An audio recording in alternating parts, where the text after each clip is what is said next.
In this video, we're going to be breaking down 7 heroes that are absolutely perfect to pick up for Season 4 in the ever-changing meta. These heroes shine out right now as very powerful flex picks that only seem to be getting better with time. So we're going to break them all down, but do me a solid and smash the like and subscribe if you enjoy the content, and check me out on stream in the description down below. Now let's get into it. Now, the first hero that we got to talk about is a DPS that I think is very strong and has a super flexible playstyle, only looking to get better as we move further along in the meta, and it's Symmetra. Now, Symmetra is actually seeing pro play right now, capable of being played in brawl compositions as a fold, not only allowing you to help your brawl tank, you build up charge, you apply more shield pressure, but with the teleporter, you can route around the map, and I think it enables you to play a brawl composition on some of the maps that might not normally favor a brawl. Like, imagine teleporting to the high ground on Nubani from underneath. Pretty powerful stuff, being able to take the fight directly to the enemy team. In addition to that, Symmetra for ranked play has a crazy high win rate if we're talking underneath the diamond rank, with some of the highest win rates in the entire game. But this character can be dominant in all ranks with a very flexible playstyle, playing with your tank and denying the enemy team, either putting defensive turrets in choke points so that enemies can't push up on you, and trapping enemies that are over aggress, looking for key teleports where you could reposition your team, or you could play Symmetra in a more dive oriented style where you're setting up TP bombs and off angles with your teleport, all of a sudden forcing the opponents to worry about you out of nowhere. And you could even set this up with a dive composition hypothetically, and it gives Symmetra a really flexible playstyle where you either are playing with your team or you're trying to make solo plays, both of which are very strong. Now, the next character that has been slowly but surely climbing up the ladder as far as how strong they are is Diva. Diva is actually one of the best tanks in the game, even though she hasn't really seen any major changes. She's just slowly but surely slotted in as a very, very flexible tank, and I think that Diva is one of those tanks that can be played with basically any composition and can be played against basically any composition, which is very rare for tanks because most tanks have really clearly defined matchups. And I understand that Diva does have some bad matchups in the head-to-head, right? She doesn't want to play against beam characters, Echo, Zarya, Mei, maybe Sim, but you got to understand that Diva can pick her battles. She's very deliberate with the engagements that she wants to take, and for the most part, up against some of those compositions where she can't dive anything, she can play a very peel or defensive heavy play style, bailing out her team, still capable of eating a ton of abilities and ultimates. And of course, when we talk about many of the high ground maps, especially when we open up into the full map pool, we have maps like Hollywood, and especially Hollywood 2nd, with existing maps like Nubani in the map pool, and a lot of these high ground centric maps, Diva is going to thrive in very, very well. And also, one of the most important reasons why you should be picking up Diva as a tank player, just to be able to fill to,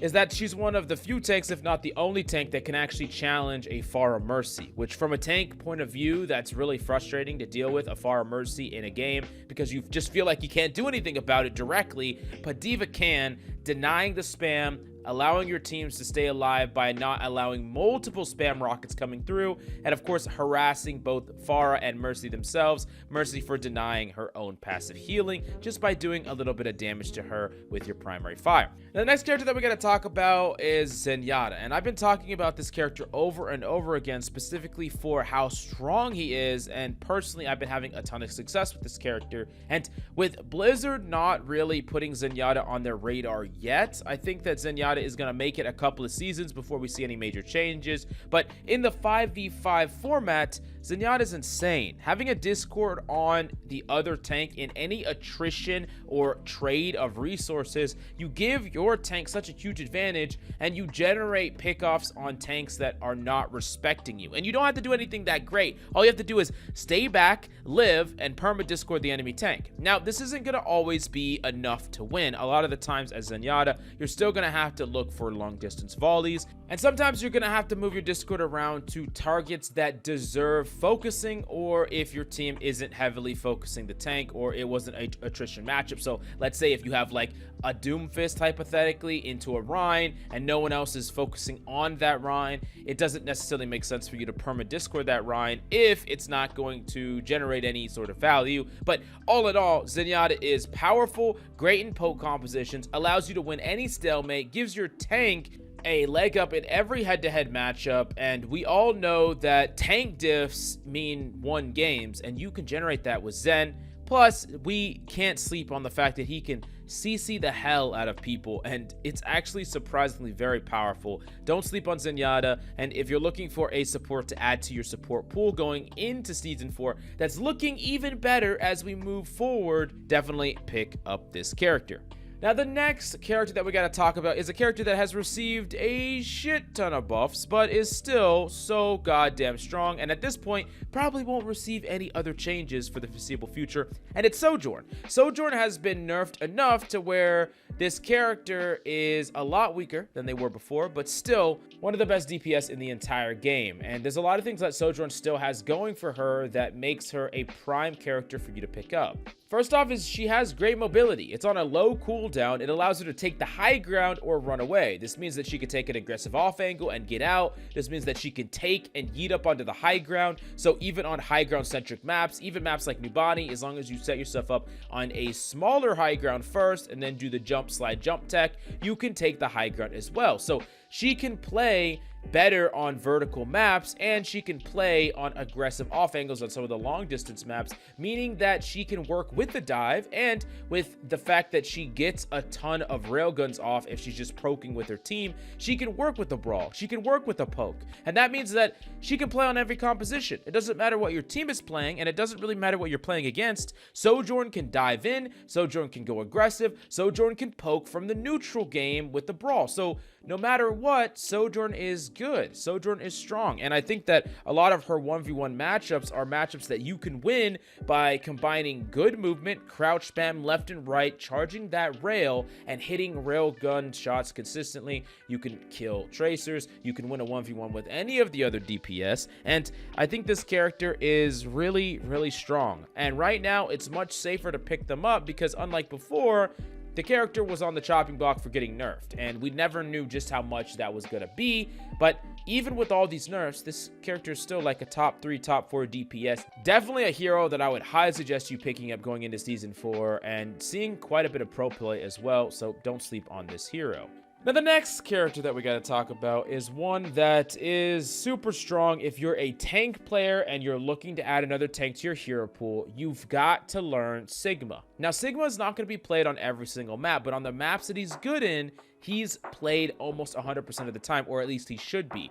Maps like Circuit Royale or Havana, any long distance map, Sigma thrives and he generates a ridiculous amount of value. And on these maps, having a Sigma gives your team such a huge advantage. And a lot of players, if you're too linear in the tanks that you pick, you're really fighting an uphill battle. And I think that if you just put a little bit of time into Sigma, you could learn him relatively quickly, at least to the level that you need to give yourself a huge leg up on these maps and increase your win rate. Remember, the idea is that you have a main tank that's like a carry tank, right? But you still want to make sure that you're not forcing that tank on the maps or with the compositions that make it so you have to play way better to get it to work when you could just take an easy win. And especially when you have a tank that has really poor maps, you want to be able to adapt to tanks that can kind of fix that win percentage, so you don't just tank these maps and like win on some maps and lose on others. So I would highly suggest Sigma for that reason.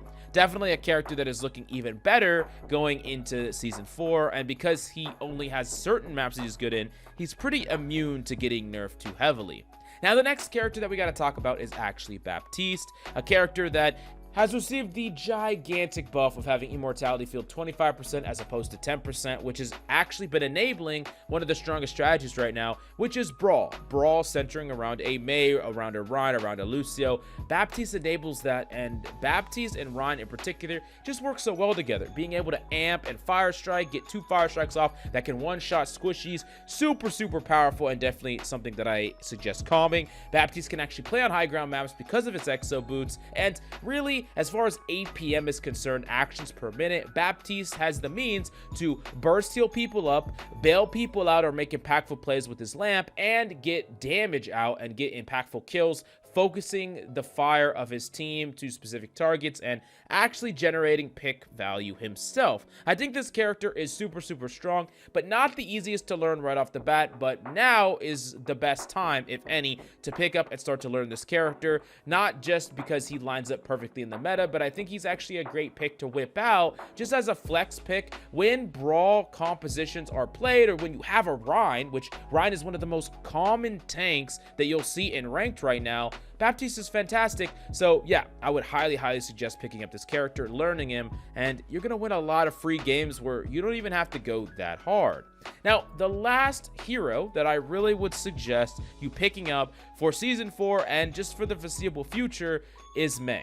It just looks like Mei might become one of the best DPS, period, and is a linchpin of the Brawl powerful meta right now. But I think that for ranked, Mei has much more versatile uses than just being played in a Brawl. She is a DPS that can actually help your tank win the tank matchup, but even a leg up than that, she can dominate the enemy tank. And there's a lot of DPS that just can't really do that much in the tank matchup. They just want to ignore the tank, right? Most DPS, and the advice I give you is, if you're playing Soldier, if you're playing Cass, if you're playing any DPS, you're trying to find pickups on the support, pickups on the other DPS, and punish them, punish their position, and try to get your team an advantage. But Mei is different.